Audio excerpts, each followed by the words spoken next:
사람이 땅 위에 번성하기 시작할 때에 그들에게서 딸들이 나니 하나님의 아들들이 사람의 딸들의 아름다움을 보고 자기들의 좋아하는 모든 자로 아내를 삼는지라. 여호와께서 가라사대 나의 신이 영원히 사람들과 함께하지 아니하리니 이는 그들이 육체가 됨이라. 그러나 그들의 날은 120년이 되리라 하시니라. 당시에 땅에 네피림이 있었고 그 후에도 하나님의 아들들이 사람의 딸들을 취하여 자식을 낳았으니 그들이 용사라. 고대의 유명한 사람이었더라. 4절까지 봉독했습니다. 지금 우리는 막바지 가치론 정립에 따르는 막바지 이론을 정리하고 있습니다. 가장 중요한 것 바로 가치의 현실 적응에 대한, 기독교 가치를 현실 속에 어떻게 적용을 시킬 것인가 하는 문제. 그래서 우선 현실 적응에 대한 문제를 지금 다루는 가운데 의식 변화에 대한 적응, 인간의 의식이 변화하는 과정에서 우리가 어떻게 기독교 가치를 실현할 것인가에 대해서 지난번 말씀을 드렸고요. 그 의식 변화는 사람의 내면, 주관적인 변화죠. 사람, 개개인들이 가지고 있는 주관적인 내면의 변화, 의식의 변화. 오늘은 두 번째로 동그라미 안에 2번 58페이지에 나오는 내용입니다. 사회 변동에 대한 적응입니다. 이건 외적인 변화입니다. 외적인 변동. 주관적인 내적 변동에는 우리가 어떻게 적응을 할 것이고, 그리고 외적인 변동에 있어서는 우리가 어떻게 가치 실현을 해갈 것인가, 우리의 가치를 어떻게 적응시켜 갈 것인가 하는 문제입니다. 여기서 사회변동이라는 말, 이 사회변동이라는 말은 뭘 뜻하는가? 사회의 질서와 정신적 또는 물질적 문명의 형태가 일부 또는 전체적으로 변화하는 것을 바로 사회변동이라는 말로 사용합니다. 그러니까 사회 질서가 바뀌고 그 다음 정신적, 물질적 문명의 형태가 부분적으로 또는 전체적으로 변화를 가져오는 것, 그걸 사회변동이라고 그렇게 말한다. 우리는 그런 소용돌이 치는 사회의 변화 물결 속에 몸담고 살아갑니다. 마치 배를 노젓는 사공이 때로는 폭풍우도 만나고 때로는 잔잔한 순풍도 만나듯이 우리가 살아가는 세상이 바로 그렇습니다. 기십년 살지만은 어린 시절 살아갈 때의 그 문화적 형태와 중년기에 맞이하는 문화적 형태, 그리고 노년기에 맞이하는 문화적 형태들이 다 다르다는 것. 그래서 젊은 세대와 기성세대 간의 여러 가지 갈등은 필히 있기 마련이죠. 왜 그러냐면 인간은 변화를 하지 아니하면 권태스러워서 못 삽니다. 변화를 하지 아니하면. 그래서 부단한 변화를 요구합니다. 사람들이 여행을 즐기는 이유도 아무리 좋은 공간이라도 그 공간에서 조금만 지나면 실증이 나게 돼 있어요. 그래서 새 집을 지면 1년 동안은 그런 데로 행복하다고 하잖아요. 1년 동안은. 근데 우리는 지금 4년이 넘었는데도 좋거든요. 이 자리가 그냥 좋잖아요. 4년이 넘었는데도. 그래서 이제 교회도 그렇습니다. 목회자가 일찍이 내가 만약에 한 10년 전 내지 20여 년 전에 예배당을 지었다면 지금쯤은 벌써 때려 부수고 다시 한번 짓고자 하는, 그걸 대부분의 목회자들이 성공이라고 생각하죠. 왜? 권태스러우니까. 아유, 예배당 하나 지어놓고 그것 때문에 그냥 그걸 가지고 여러 해를 그냥 산다는 건 지루하단 말입니다. 그래서 사람이 자꾸 집을 바꾸거나 가구를 바꾸는 사람, 자주 바꾸는 사람이 있죠. 그런 사람들은 그 변화의 속도가 빠른 거죠. 그런 변화를 바라는 속도가. 그래서 1년 동안에도 벽지를 한두 번씩 바꿔야 되고, 봄가을로. 그리고 다시 리모델링을 해야 되고, 가구도 또 갈아치워야 되고. 그래서 이제 쌈박한 그런 기분으로 또 한 기간을 살아가는 거예요. 그래서 여행을 즐기는 이유도 그렇습니다. 한 곳에서 지리하게 그냥 몇 년 동안 살다가 여행을 하다가 보면 새로운 분위기, 새로운 환경을 맞게 되잖아요. 그래서 거기서 스릴을 맛보게 되기 때문에 인간이란 더 좋다고 대부분 생각하죠. 오늘보다 내일이 더 좋다. 내가 변화시키려고 하는 그 모습이 훨씬 좋다라고 생각하지만 안 그래요. 솔로몬이 말했듯이 항상 그 있던 거이 다시 있는 거예요. 그냥 항상 되돌아가는 거예요. 그러니까 짧은 바지 입던 사람이 지루 하니까 이제 긴 바지 입잖아요. 그러다가 한동안 또 긴 바지 입다가 지리하니까 또 짧은 바지를 입어요. 또 여자들의 치마도 마찬가지죠. 긴 치마만 입다가 지리하니까 짧은 치마 입고, 짧은 치마 입다가 또 지리하니까 또 긴 치마 입고. 그래서 그걸 유행이라고 그럽니다. 이 유행은 자꾸 돌고 돌잖아요. 제 양복을 보면 애리가 이렇게 좁아졌다가 또 새 입처럼 여기 이제 들어간 거 있잖아요. 이게 위로 올라붙었다가 내려붙었다가 이게 넓어졌다가. 제 양복을 쫙 놔보면 옛날 입던 모습이 지금의 스타일이에요. 중년에 한 10여 년 전 입던 것은 지금 이렇게 넓어가지고 내가 지금 입고 나와도 야 이거 구닥다리다 이게 표가 나요.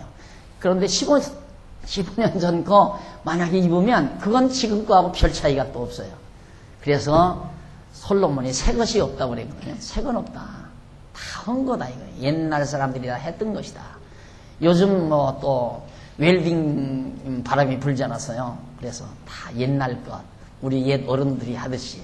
그래서 요즘 또 엄마들이 애기들 어제 이제 애기들 감자를 삶아서 간식을 주더라고요. 그래서 아이들이 이걸 먹느냐 그러니까 아이 목사님 요즘 웰빙 바람이 불어가지고요. 요즘 신세대 엄마들은 애기들 과자 안 먹인다는 거예요. 감자 사다 삶아 먹이고 또 그냥 옥수수 갖다가 삶아서 애기를 자꾸 먹이니까 이제 아기들이 그걸 먹는다는 거죠. 새 것 없어요, 여러분. 그런데 인간은 부단히 새로운 걸 추구하고 변화를 추구해요. 그 변화를 추구하는 세대를 개혁세대라고 말하는 거고, 야, 그냥 이렇게 살자 하는 것이 이제 보수세대라고 일반적으로 생각하는 겁니다. 우리는 뭔가 개혁해놓으면 굉장히 좋을 줄로 알지만, 방법적인 건 별로가 아닌 거예요. 그래서 내가 항상 보수와 진보란 뭐냐? 보수, 진보. 나는 철저히 보수주의자이면서 진보주의자이다. 철저한 보수주의. 그래서 이걸 중도주의자라고 또 말하죠. 그런 의미가 아니에요. 제가 말하는 나는 철저히 보수주의자이면서 철저히 개혁주의고 진보주의자이다. 그 말은 뭐냐면 보수주의는 바로 내용, 진리, 목적과 진리, 내용에 있어서는 절대 보수해야죠. 그건 변하면 안 돼요. 그건 우리의 내면의 것이니까 내면이 바뀐다고 하는 건 자기 정체성을 상실하는 거거든요. 이건 철저히 보수적이어야 돼요. 그러나 수단, 목적이 아니고 수단, 내용이 아닌 하나의 방법, 외적인 거, 이것들은 얼마든지 진보주의적일 수가 있어요. 지금 현재 우리가 강의를 듣고 있는 이 장소도 상당히 진보주의적입니다. 여기에 칠판을 걸었다거나 제가 서 있는 이 단을 낮은 곳에 두고 여러분들이 앉아 계시는 곳을 높은 곳에 이렇게 높게 만들어 드렸다는 것은 다 목사님들이 와보고 깜짝 놀래요. 지난번에 어느 목사님이 와서 보더니만 와, 너무너무 파격적이라는 거예요. 너무너무 파격적이라. 그러니까 예배당 하면 그냥 목사님이 서서 강의하는 거는 막 이렇게 높아야 되고, 그 다음 성도들이 하는 건 딱딱한 나무 의자 쫙 놔가지고 저 밑으로 쫙. 그래서 성도들은 고개를 이렇게 쳐들고 목사를 바라보는. 목회학에서도 그걸 가르쳐요. 절대 목회 성공하려면 강단을 높여라. 강단을 높이 두고 성도들을 낮은 자리에 앉혀놔라. 성도들이 지켜보도록 해라. 그러니까 심리적으로 벌써 지켜볼 때에는 우러러본다는 얘기예요. 벌써 기가 꺾인다는 얘기예요. 그러니까 어떻게든지 목사는 성도들의 기를 죽여놓고 봐야 목회 성공한다. 성도들이 목사에게 기가 꺾여야 목사가 하나님 대로 순종할 거 아니에요. 제가 그거 몰라서 그렇게 안 하는 거 아니에요. 그거 얼마나 사악한, 그것이 얼마나 싹의 입이 없는, 그걸 보통 쓰면 싸가지가 없단 말이죠. 쌍입이 없는 말인가를 알 수 있잖아요. 근데 저는 반대거든요. 길을 살려라. 온 성도들의 길을 팍팍 살리기 위해서는 높이 모셔야 되고, 높이 모셔서 목사를 이렇게 눈을 아래로 깔아 내리면서 쳐다볼 때 기가 살아날 거 아니에요. 내가 박 목사보다 높은 자리에 앉았다 싶은. 심리적인 게 있단 말입니다. 그런 거. 기가 암만 그런 걸로 기 죽고 살고 아니에요. 그걸로 기 죽고 살려면 내가 이렇게 안 만들죠. 내 자리 높이 만들어 놓지. 내가 여기 앉는다고 해서 기 살고 저 밑에 앉는다고 해서 기 꺾이는 게 아니에요. 기는 어디에 사는? 여기 있는 거예요. 여기. 방법이 있는 게 아니에요. 방법에 의해서 기가 꺾이고 산다면 그건 내용이 없는 사람이죠. 내용이 있는 사람은 누더기를 입어도 기가 안 꺾여요. 내용이 없는 사람은 누더기를 입으면 기가 꺾이게 돼 있어요. 그래서 철저한 보수는 우리가 내용이어야 돼요. 목적과 내용, 이것은 보수적이어야 돼요. 바뀌면 안 되죠. 그러나 방법과 수단, 외형적인 이런 모든 형태, 이런 것들은 얼마든지 진보라는 말보다는 바뀌는 거죠. 변화. 이거 얼마든지 바꿀 수 있어요. 얼마든지 상황에 따라서. 그걸 얘기하는 겁니다. 그래서 사회변동이라고 하는 것은 외적인, 우리가 살아가는 그 시대의 문화권을 말하는 겁니다. 그러니까 어떤 정신적, 물질적 문화 형태가 내가 살아가는, 몸담고 살아가는 그런 처소냐. 그리고 사회 질서가 어떤 질서냐. 독재 사회 질서냐. 민주 사회 질서냐. 사회 질서가 다르잖아요. 만약에 내가 중동 국가에 태어났다면 그 사회 질서 따라서 내가 살아갈 수밖에 없잖아요. 어떤 의미에서는. 그런 걸 의미하는 겁니다. 그러니까 이 사회 변화에 따른 그 변동에 대한 내 기독교 가치를 어떻게 실현할 것인가, 기독교 가치를 어떻게 적응할 것인가 하는 말입니다.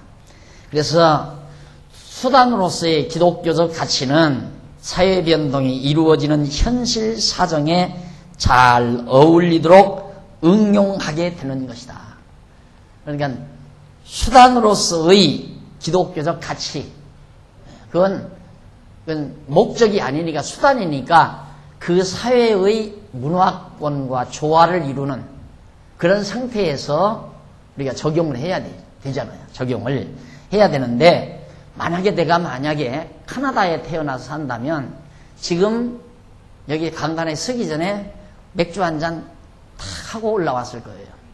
그리고 혹시 이 어디에다가 맥주나 양주 같은 것을 이렇게 비치해 놓는, 왜 예배당 가면 한쪽 이렇게 양쪽에 방이 따로 있잖아요. 뭐 가운도 갈아입고 하는 방. 그런 방에다가 양주병들을 쭉 진열해 놓고 강의하러 나오기 전에 힘드니까 한잔 하고 나올 수 있을 거예요. 그거 했다고 해서 그게 큰 죄라든가, 그거 안 했다고 해서 그게 의라든가 이런 평가가 내려질 수 있는 건 아니잖아요. 그 사회 문화권 속에서 그 시대의 그 사회의 문화에 어떻게 내가 기독교 가치를 실현할 것인가 하는 문제거든요. 그러니까 그런 사회에 났으면 내가 아마 그냥 거기에 젖어들면, 그 문화권에 젖어들면 나도 그렇게 했을 거다 그 말이에요. 그러면 카나다에서 목회하는 목사들은 다 지옥 가고, 우리 문화권처럼 목사는 담배, 술 절대 안 먹는 그런 문화권 속에서 내가 목사가 돼가지고 술, 담배 안 하고 목사일을 했으니까 나는 기독교 가치를 제대로 실천을 해서 천국에 갈 수 있는 건가? 그건 아니지 않느냐 이 말이에요. 그래서 이런 문제들을 우리가 사실 이게 우리의 실제 삶 속에서 굉장히 중요한 부분들이거든요. 우리는 지금 국제화 시대에 살고 있어요. 언제 어느 때에 어느 나라로 이민 가서 살는지도 모르는 거예요. 우리는 이 좁으라는 우물한 개구리처럼 대한민국이라는 서울이라고 하는 이 파운다리 안에서 서울이라고 하는 이 문화권 형태 속에서 그냥 벽돌 만들어지듯이 그렇게 규격품화 되진 우리 인격이라 이 말입니다. 그 시대가, 그 문화권이 우리를 이렇게 만들어 놓은 거예요. 내 주체 사상이, 내 주체적인 주체성 자체가 상실돼 버렸다 이 말이에요. 너무 문화의 힘이, 문화권의 힘이 강하기 때문에 그 문화권에 휩쓸려서 오늘의 내 모습이 된 거라 그 말이죠. 그걸 자기 자신이 정당화해서 그것이 다라고 생각한다는 것은 너무 우물한 개구리식 사고방식 아니냐 이거예요. 그래서 이 사회변동에 따라 우리 기독교 가치를 어떻게 실천하며 적응시키며 사는가, 이것이 우리에게 문제로 다가오지 않을 수 없는 거죠. 그 결과 역시, 자, 우리가 그러면 그런 결과, 이런 문화권, 사회변동, 정신적, 물질적, 문명 형태가 다른 그런 상황에 따라서 내 행위가 방법적으로 결과 역시 선한 것으로 나타나는 경우도 있고 악한 것으로 나타내는 경우도 있게 된다 이 말이죠. 예를 들면 아주 쉽게 얘기하십니다. 내가 만약에 중동국가에 태어났다. 그럼 중동국가에 내가 신앙생활을 하는 거예요. 중동국가에 신앙생활을 하게 되면 우리가 가장 민감한, 우리는 일부 일처제 제도 속에서 살잖아요. 지금 일부 일처제 제도 안에서 한 남자가 한 여인과 결혼해서 사는 일평생 절대 해로해야 하는, 그것도 중간에 헤어지면 절대 안 되는 그런 문화권이 지금까지 지배해왔는데 지금 달라지잖아요. 우리 문화권이 이제는 이혼은 당연한 것처럼 생각하는, 요즘 젊은 세대들은 어제 방송을 해요. 아주 놀라운 건 아주 자기가 사귀는 파트너를 요즘 아주 신세대들은 사흘에 한 번씩 바꾼대요. 사흘에 한 번씩. 나는 석 달인 줄 알았더니 사흘이야. 네. 그러니까 이게 지금 우리들 세대, 지금 우리 박술갑 장로님의 세대로서는 이건 상상도 안 되는 일이고, 그건 정말 도저히 있을 수 없는 일로 생각되는 거란 말입니다. 그런데 지금 몇십 년 사이에 이런 엄청난 변화를 가져왔어요. 그럼 내가 만약에 중동국가에 태어나서 목사를 한다. 그러면 내 아내가 5일 수도 있고 4일 수도 있을 거예요. 그것이 아무런 거침없이 그 사회에서 받아들여지는 거란 말입니다. 이런 문제들이 정말 하나의 방법적인 그 문화 형태, 이런 문제들인데, 이런 데서 우리가 어떻게 적응할 것인가. 내가 만약에 하나님의 말씀에 의해서 나는 일부 일처 한 아내로 일평생 살아야 되겠다는 가치 정립을 내가 했다면 사우디 가서도 그렇게 살아가는 거예요. 그 문화권이 어떻든 상관없이 난 그게 내 가치라고 생각하니까, 내가 그 사회 문명권을 지배할 수 있는 힘이 있을 때에는 내 정체성에 따라서 내 주관에 의해서 내가 거기서 넉넉히 문화의 형태, 문화의 바람, 문화의 파도를 타고 내 나름대로 내 정체성을 지키면서 산다 이 말이죠. 그러나 내 스스로가 약할 때에는 거기 휩쓸리는 거예요. 그 문화권에 휩쓸려서 역시 그렇게 살아갈 수 있는 거라 이 말이죠. 자, 그렇게 되어졌을 때 우리는 그것에 의해서 너는 죄인이니까 지옥을 가야 되고, 너는 죄인이니까 지옥을 가야 되고, 너는 의인이니까 천국을 가야 된다. 너는 그 문화에 젖지 않고 살았으니까 천국을 가고, 너는 문화에 젖었으니까 죄인이니까 지옥을 가라. 여러분, 나 어렸을 때만 해도 유행가를 춤은 그만두고 그래도 유행가만 불러도 그건 죄인 줄 알았어요. 그렇게 가르쳤으니까. 그러니까 지금도 유행가라고 하는 건 하나를 모른다니까, 하나를. 한 유행가 노래를 하나도 처음부터 끝까지. 지난번 소양강 얘기했죠. 소양강도 소양강만 알지, 해점은 해점은 하여튼 거기서 응원을 하는 거야. 해점은만 알고. 왜?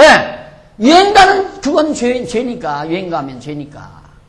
그런 문화권 속에서 제가 살아서 결국 유행가 한마디를 몰라가지고 유행가 잘하는 우리 여집사님들, 권사님들한테 병신 취급받을 때마다 진짜 열불 날 때가 많거든요. 지금도 노래방 계속 가는 모양이야. 여집사님들 어디 모시고 가면 어떻게 그렇게 유행가를 잘하는지 시들어지게 잘해요.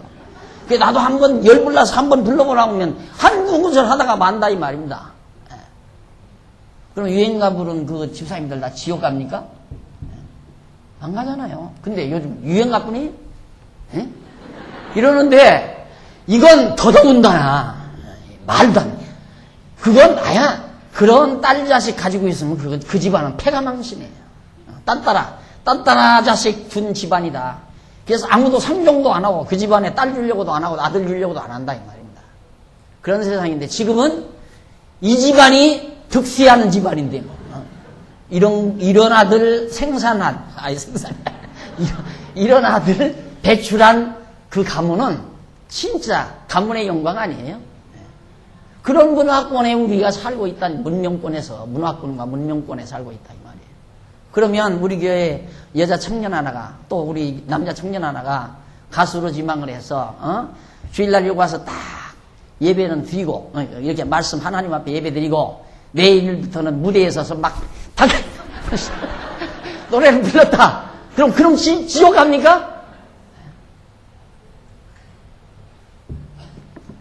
지금 제가 무엇을 말하려고 하는가를 잡으셨죠, 이제. 말하려고 하는 포인트를 잡으셨죠. 그 얘기를 하려는 거예요. 우리가 그것 때문에 갈등하니? 그것 때문에 지금 많은 성도들이 자꾸만 내면에 힘을 잃고, 나 같은 거, 내가 하나님 앞에 죄인이다. 이런 생각도 하게 되고, 내가 이걸 해야 하나, 하지 말아야 되나. 얼마든지 건전한 직업이 있을 수 있잖아요. 물론 머리하고 춤추고 한다는 게 불건전하다기보다도 그것이 자기가 생각할 때에는 이것보다는 내가 어디 사무원으로 가서 사무를 보는 거 아니면 내가 교단에 서서 다음 세대들을 가리키는 교사직이 훨씬 더 숭고하고 숭엄한 그런 직업이다 라고 판단했을 때 자기 가치에 의해서 그건 수단으로서의 가치니까 그러면 교사직이 숭고한 직이기 때문에 교사직을 한 사람은 천국에도 기왕이면 좀 더 세련된 아파트로 천국을 가고 춤추고 이런 그런 직업으로 종사한 사람은 천국을 가는데 서민 아파트로 천국을 가나 그건 아니지 않느냐 이 말이에요. 그러니까 그건 내가 세상을 살아가는 하나의 수단이거든요. 이게 수단으로서의 가치 선택이니까 그건 얼마든지 자기 정체성에 따라서 자기 주관에 의해서 이걸 택할 수도 있고 저걸 택할 수도 있다 이거예요. 그것이 인간적 기준에 의해서 하나는 선이 될 수 있고 하나는 악으로 나타날 수도 있다. 그런 얘기입니다. 그렇다고 해서 그것이 하나님에게 있어서까지 그것이 선악으로 구별되는 건 아니다 이 말이죠. 그런 우리들의 사고 판단이 사고력이 참으로 중요한 것이다. 그래서 예를 들어서 아주 숭엄한 직업을 가지고 숭고하다고 생각하는 직업을 가지고 있는 사람이 조금 야한 직업을 가지고 있는 사람을 향해서 에이 너는 틀렸다. 예를 들면 더 극단적으로 얘기하십시다. 정말 아주 공무원으로서 백성을 위해서 국민들을 위해서 백성들을 위해서 봉사하는 아주 숭고한 직업을 가지고 있는 젊은이가 하나 있고 하나는 어쩌다가 부모 잘못 만나서 몸을 팔아야만이 생계를 유지하는 그런 처지에 있는 하나의 그런 사람이 있다. 이렇게 하십시다. 그러면 그런 사람은 예수를 못 믿는가? 몸을 팔고 살아가는 그런 처참하고 정말 우리가 지금 가치로 볼 때도 불쌍하잖아요. 그런 사람은 예수를 믿으면 안 되는가? 또 예수 믿는 사람은 그렇게 할 수 없는가? 또 꼭 숭엄한 직분만을 가지고 있어야 되는가? 그 얘기예요. 그럼 여기서 여러분들이 제 강의를 잘못 들으면 안 돼요. 그렇게 몸 팔고 살아도 괜찮다고 그러더라! 박 목사는. 그렇게 가서 설명을 하면 제 얘기를 잘못 들은 거죠. 제가 그렇게 말하는 게 아니에요. 자기가 그 문명권을 이기지 못하고 그 문명권에 빠져들면 자기 생계를 위해서 예수 믿는다고 하면서도 몸 팔고 살아가는 여자가 있을 수 있다 이 말이에요. 그것이 잘했다 잘못했다는 다음 판단하자 이 말입니다. 그럴 거 아니에요. 그 사람들이 왜 거기에 몰려갔겠어요?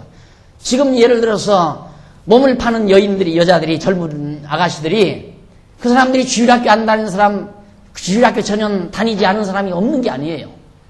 다 다닌 사람도 있다 이 말입니다. 아버지가 집사인 사람도 있고 장로인 사람도 있을 수 있다 이 말이에요. 아버지가 목사인 사람도 있을 수 있고 몸 파는 여자 가운데, 그런데 그는 결국 자기의 내면의 성숙이 부족하니까 외적인 문명권을 지배할 능력이 없는 거예요. 목적의식이 100이라고 한다면 능력이 이거 지배하죠. 이 문화권, 문명권을 얼마든지, 만약에 목적에 실리는 힘이 100이라고 한다면 문명권이 나에게 도전해오는 힘이 80이라고 하십시다.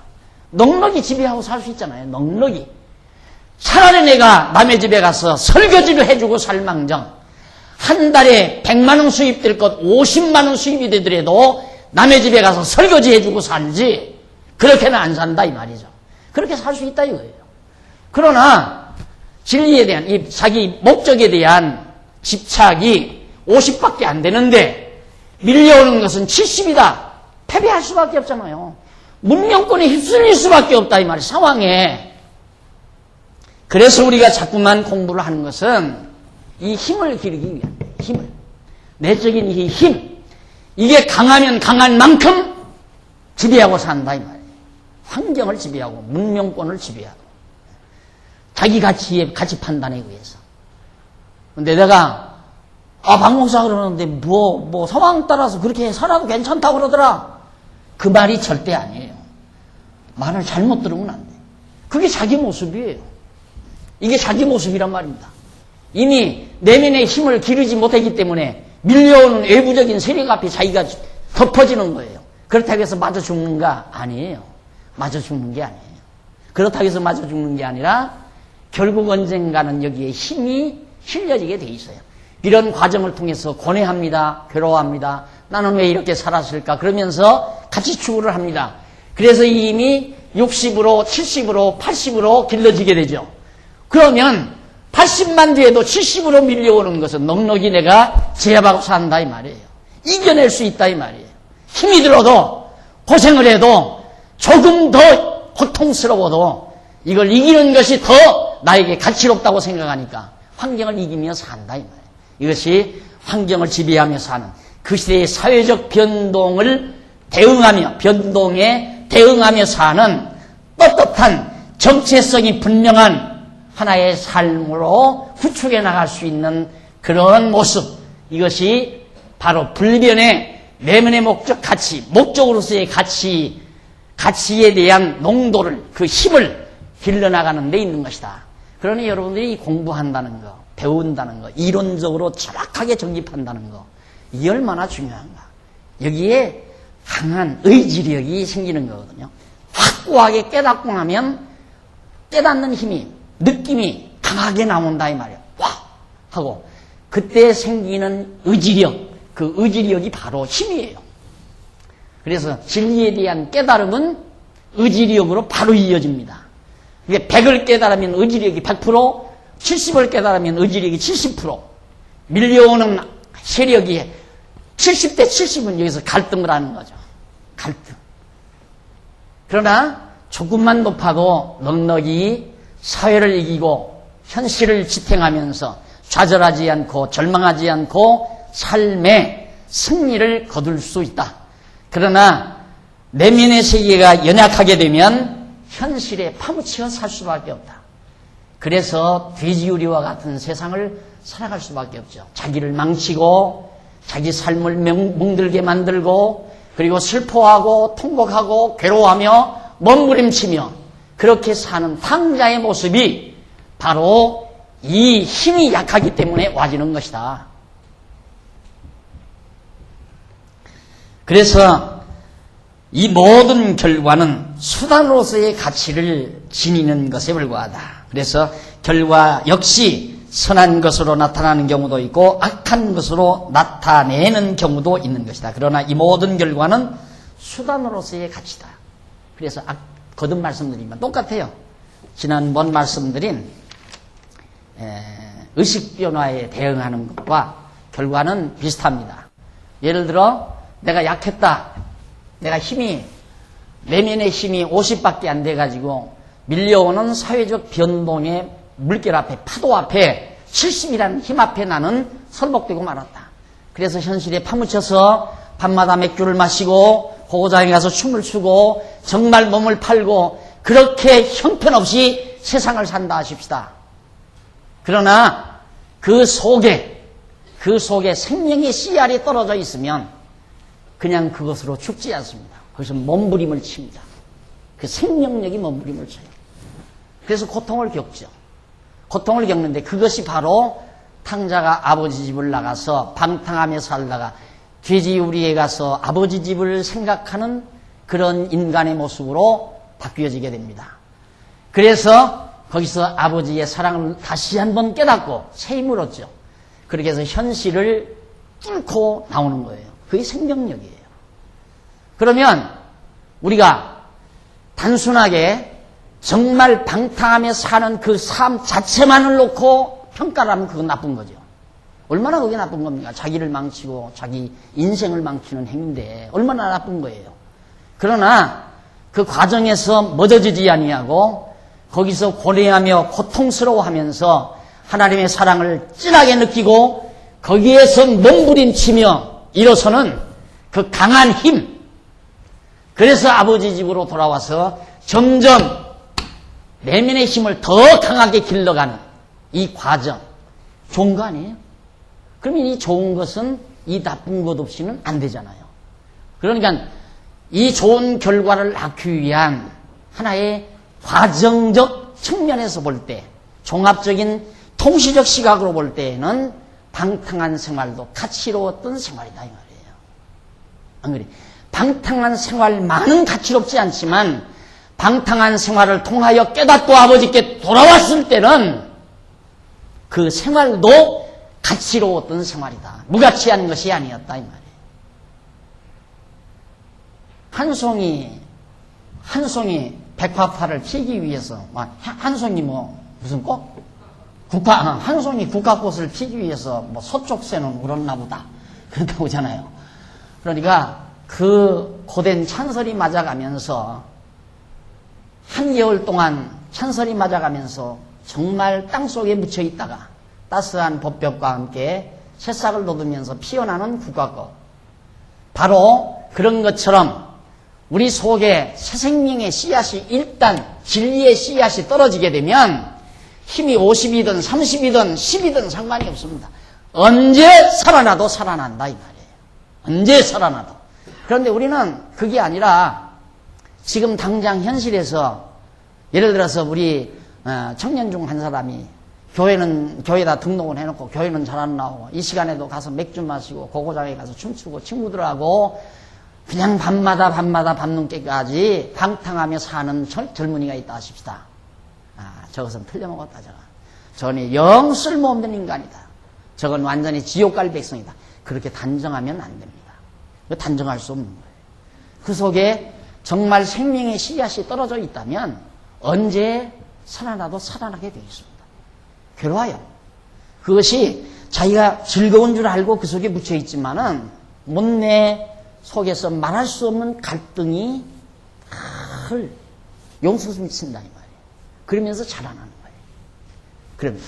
그래서 현실을 뚫고 현실을 지배하고 현실을 장악하고 바로 솟아나는 그 강한 힘, 이것이 곧 하나님께서 주시는 생명력, 진리의 힘이라는 말입니다.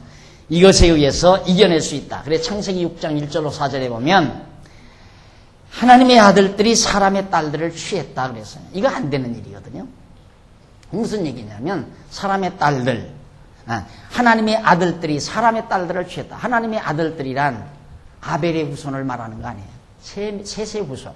그러니까 가인이 아벨을 죽이고 아벨 대신 하나님께서 셋을 줬거든요. 그러니까 셋의 후손끼리 결혼해서 살아야 돼요.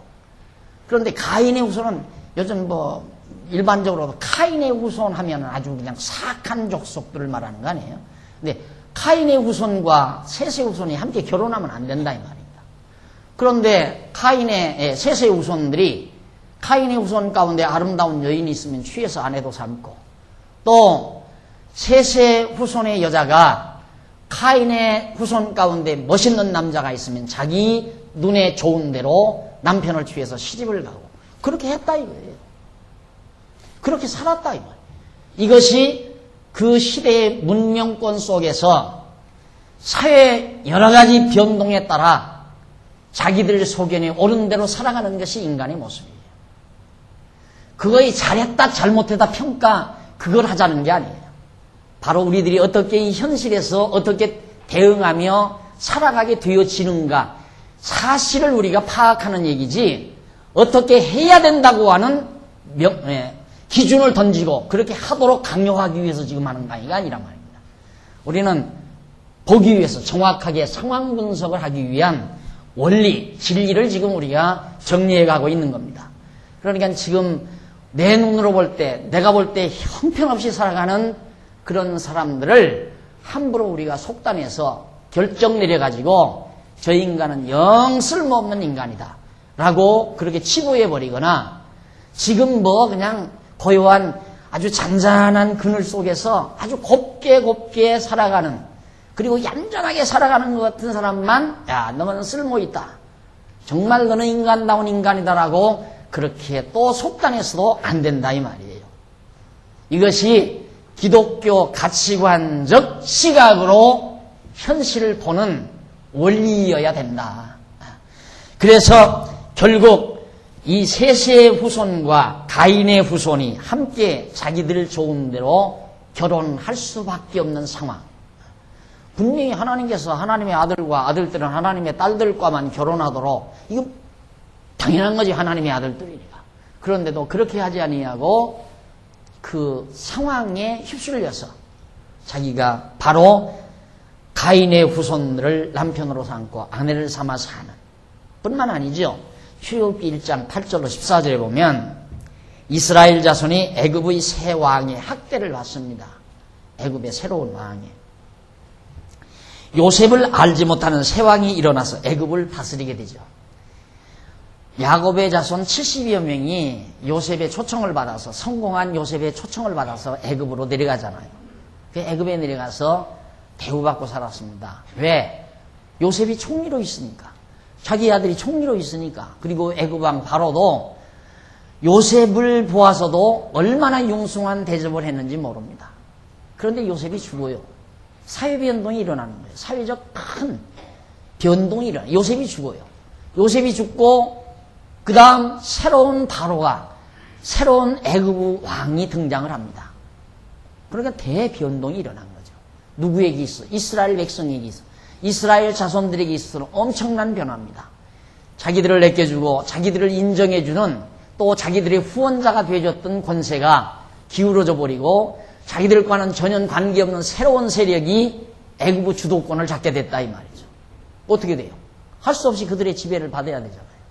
그래서 종노릇을 하는 겁니다. 종노릇을 하는 거예요. 그러니까 그들이 시키는 대로 할 수밖에 없어요. 안 하면 밥을 안 주는데 어떻게 해요? 안 하면. 나도 마찬가지죠.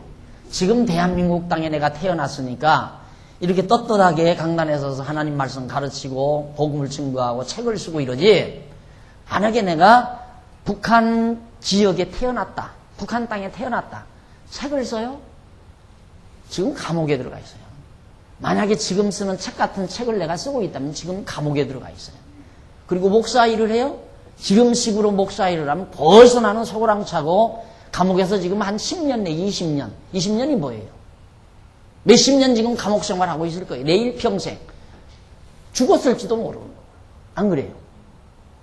그런데 하나님께서 나에게 이런 사회적 현상 속에 태어나게 하셨어요. 그러니까 이렇게 살아가는 거예요.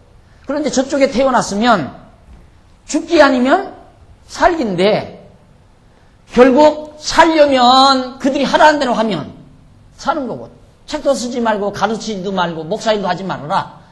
그거 안 하면 내가 사는 거고, 죽기 살기 하고 그걸 하면 나 죽었거나 지금 감옥 생활 한다 이 말이에요. 둘 중에 하나일 거 아니에요? 그러면 나도 마찬가지예요. 내가 만약 북한 땅에 태어나서도 힘이 이 정도 됐으면 밀려오는 힘을 이기고 일을 하고 감옥에 갈 망정, 그들의 총살을 당할 망정 목사일을 하다가 갔을 거예요. 책을 쓰다 갔을 거고, 아니면 감옥 생활할 거고.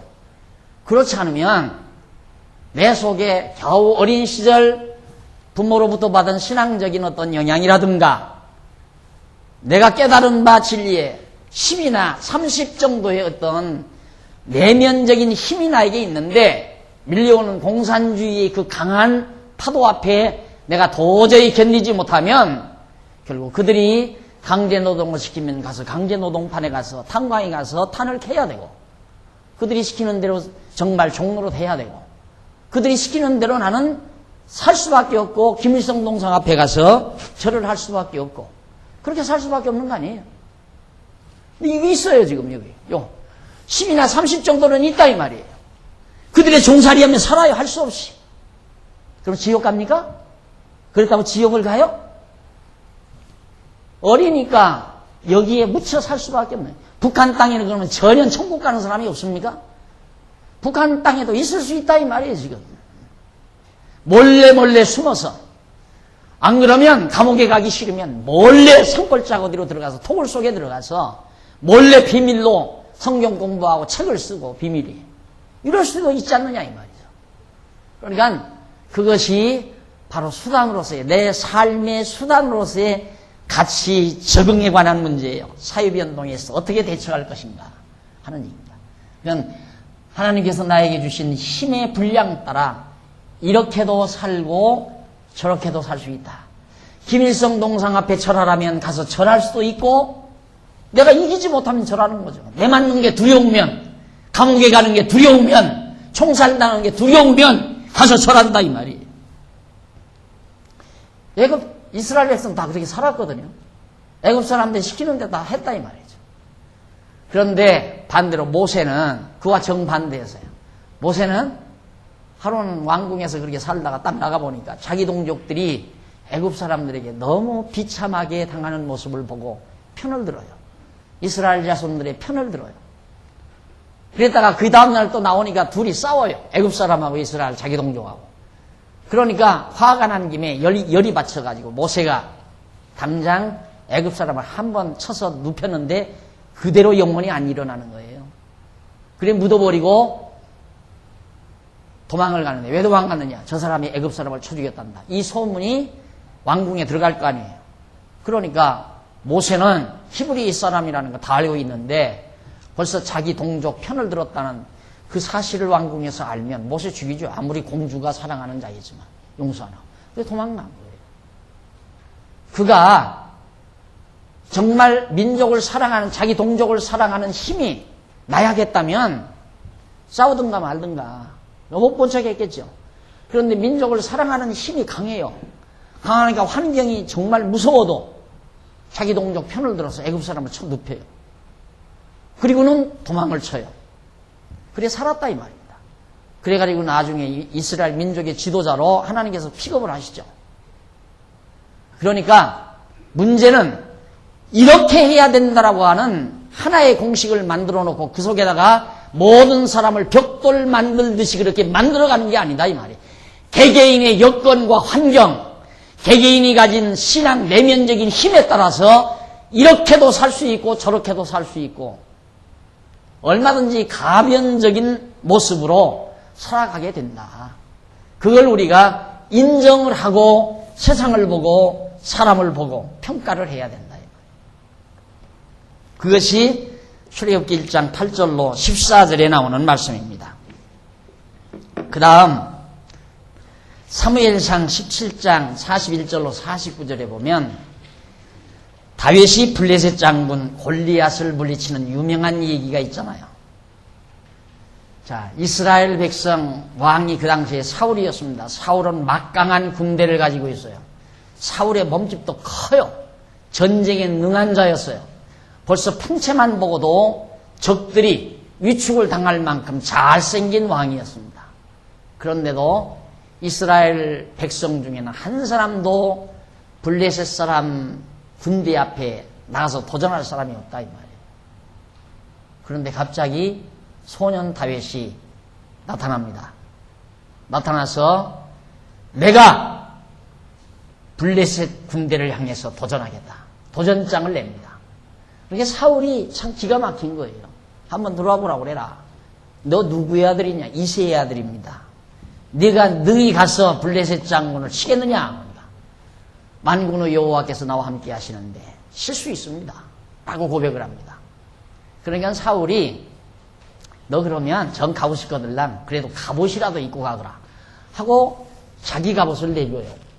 그 자기 갑옷을 투구와 갑옷을 내주는데 그걸 또 투구를 쓰니까 투구가 이렇게 늘어져 있잖아요. 그런데 이 투구가 상반신을 다 가리는 거예요. 갑옷을 입으니까 갑옷이 질질 끌려요. 그러니까 내게는 합당치 않습니다. 나 이거 안 입습니다. 그리고 다윗이 돌멩이 몇 개하고 물맷돌 몇 개를 주워서 호주머니에 넣고 갑니다. 블레셋 골리앗 장군 앞으로 가요. 초선 눕혀서 이기게 됩니다. 환경은, 그 시대의 환경은 도저히 승산이 없는 전쟁이에요. 다윗이 골리앗에게 도전한다는 것은 마치 쥐새끼가 고양이 앞에서 까부는 것과 같다 이 말이에요. 호랑이 앞에 토끼새끼가 까부는 것과 같다 이 말이에요. 도저히 승산이 안 되는 싸움이에요. 그런데도 다윗은 도전합니다. 이유는 뭡니까? 이것 때문에. 다윗에게는 분명한 것 하나가 있습니다. 우리는 하나님의 언약 자손이라고 하는 확고한 신념을 가지고 있어요. 우리는 하나님께서 선택한 선택민족. 그렇기 때문에 어느 민족도 우리 백성들을 절대 멸하지 못한다는 확신을 가지고 있어요. 다윗이. 그 진리를 깨닫고 있다 이 말이죠. 그런데 어디 기름 부음 받지, 할례 받지 못한 블레셋 군대들이 감히 할례 받은 우리 이스라엘 백성들을 다칠 수 있으랴. 그 확신 하나, 그 진리의 힘이죠. 그 확신 하나 붙들고 가겠습니다. 가가지고 나무떼기 하나 들고 이 물매 이게 쏘는 거 하나 가지고 가니까 골리앗이 있다가 너 나를 괴로워하느냐? 나뭇가지 하나를 가지고 오는 거 보니까 나를 괴로워하느냐 이 말이에요. 그러면서 어리석은 짓 하지 말라는 비소를 하니까 다윗이 뭐라고 그러냐면 너는 칼과 창을 의지하고 내게 나오지만 나는 네가 모독하는 만군의 여호와의 이름으로, 만군의 하나님 여호와의 이름으로, 여호와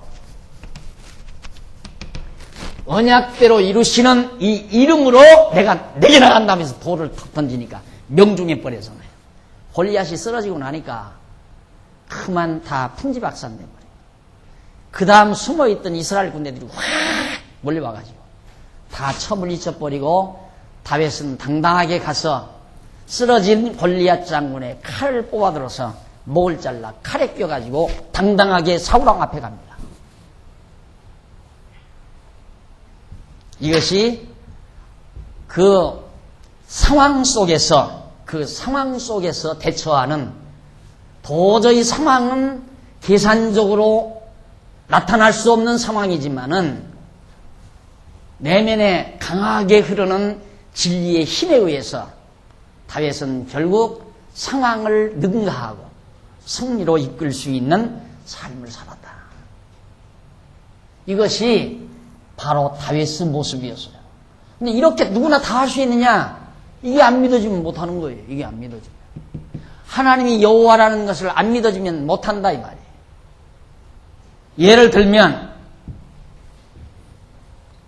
직장일 갔는데 직장에서 자꾸만 부정을 시킨다 이 말입니다. 너 아무네 회사에 가서 기밀 빼와라 이 말이에요. 그 중요한 기밀을 노하우를 빼오면 회사가 굉장히 발전하는데 너 가서 이번에 그거 오기만 하면 너 승진시켜주마. 이런 유혹 앞에 이게 약하면 목숨 내걸고 하는 거예요. 이게 약하면. 그러나 내가 이 회사 그만둘 당장 나는 못하겠다. 나 하나님의 백성이니까 난 절대 굶어 죽지 않는다. 이 확신이 있으면 사장님 난 그걸 못합니다. 그건 기업윤리상 도저히 용납이 안 됩니다. 못하겠습니다. 당돌하게 말할 수 있다 이 말이에요. 그렇게 하라는 게 아니에요. 하나님 여호와 믿는 믿음도 없으면서 그렇게 해놓고는 배가 고프다 이 말이에요. 목사님 말 듣고 나 그랬다가 직장 다 떨어졌습니다. 나한테 쭈싸면 입장 곤란하니까. 그러지 말라고 말이야. 가서 노하우 빼다 주고 평생 잘 먹고 살 마음이 있거든. 난 그렇게 하고, 그렇게 해야만이 내가 먹고 살겠다는 판단이 있으면 그렇게 할 수밖에 없는 거고, 그 일 안 하고도 하나님 날 굶겨 죽이지 않는다는 확신만 있으면 사장님 나는 기업윤리상 도저히 못합니다. 안 됩니다. 라고 거부할 수 있는 힘을 가지고 그 현실을 대응할 수 있다라는 얘기입니다. 이것은 하나님께서 그때그때 우리에게 주시는 힘에 의해서 나타나는 현상이라는 것을 여러분들이 명심하시고, 이렇게 살아야 된다, 저렇게 살아야 된다라고 하는 하나의 결론을 도출해서 그렇게만 살아야 된다고 하는 그런 일방통로식의 생각은 매우 잘못된 생각이다. 연약한 사람은 한 번 가서 종로로 해야 돼요. 아직도 진리에 대한 확신이 없으면 도둑질할 수밖에 없어요. 아직도 하나님 여호와에 대한 확신이 없으면 거짓말할 수밖에 없어요. 그렇게 해서 현실을 타개해 나가는 그런 삶을 살 수밖에 없는 것이 인간의 연약성이다 라는 것. 그러나 그것이 최종적 결론은 아니라는 것. 하나님은 그런 과정을 통해서 내가 어리석었다, 내가 살아계신 하나님 여호와를 의지하지 못하고 내 힘과 내 수단 방법에 의해서 살아보려는 그런 생각 때문에 오늘 지금까지 내가 매우 어리석게 살아왔구나 라는 반성과 회심, 이것이 나를 나되게 만드는 강한 힘, 그러니까 바로 패배 이후에 승리의 새 힘을 얻는 좋은 결과를 가져오기 때문에 어느 것만 가치 있다, 수단으로서의 가치가 있다라고 평가해서는 안 된다.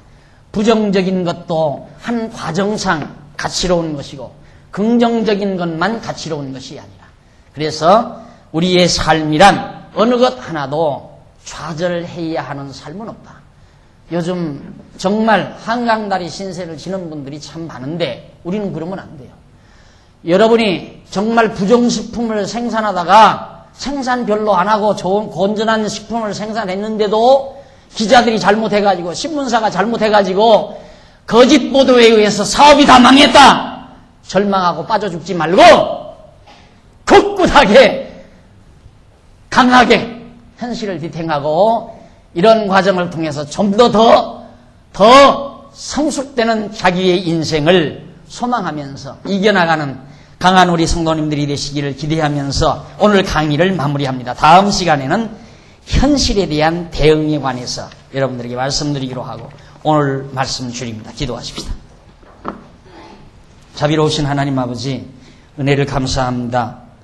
우리에게 진리를 깨닫게 하시고 이 진리의 힘에 의해서 현실을 이기고 살 수 있는 길을 열어주신 하나님의 사랑을 진심으로 감사합니다. 하지만 우리들이 진리를 깨닫는 일에 나태하고 게을러서 내면으로부터 솟아오르는 힘이 부족해가지고 어두운 현실에 그대로 빠져버리는 미련한 삶이 우리에게 없지 않아 많이 있습니다. 하나님 아버지, 괴로웠습니다. 또 괴롭습니다. 괴로움을 끝나지 말게 하시고 이 괴로움과 고통은 뚫고 일어서는 새 힘으로 바꾸어지는 놀라운 에너지가 될 수 있도록 역사하시옵소서. 그래서 기필코 우리에게는 승리하는 아름다운 삶이 이루어지도록 역사하시옵시기를 비오며 예수님 이름으로 기도드립니다. 아멘.